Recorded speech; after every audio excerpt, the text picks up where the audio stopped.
各位早晨，歡迎收睇今朝早嘅天氣報告，我係梁麗麗。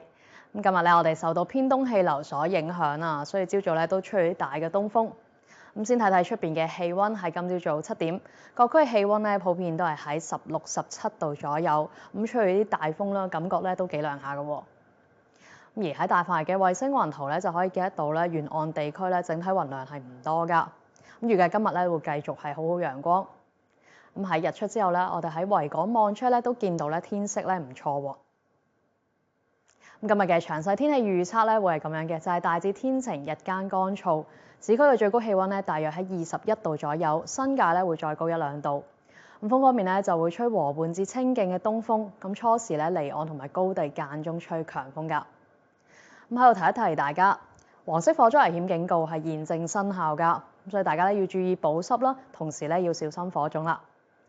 而至於嚟緊個嘅天氣咧，我哋就預計偏東氣流咧會繼續喺聽日咧影響住我哋，而一道雲帶咧就會係今個禮拜初咧係逐漸咁樣影響咧廣東沿岸㗎。而去到咧隨後嗰2、3日咧，到時受到咧乾燥嘅東北季候風所影響啊，所以呢一區嘅天色咧又會好轉翻。